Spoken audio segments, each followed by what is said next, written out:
Hey guys, so this exercise is pretty simple. It's called packing your neck, or really just establishing a better cervical posture. So cervical posture from basically here up.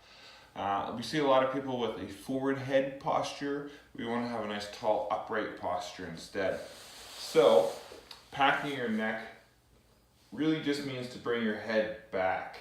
We can do this a couple different ways. If you find it's really hard just to keep your head back, we can stretch it by tucking your chin and then lifting the back edge of your head.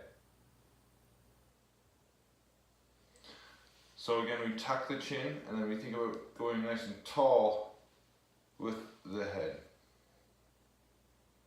You can do this against a wall. If you pull yourself back, flatten your back and your spine against the wall, and then you have some feedback against that as you go. Typically, we want to stay in that position anywhere from 10 to 30 seconds.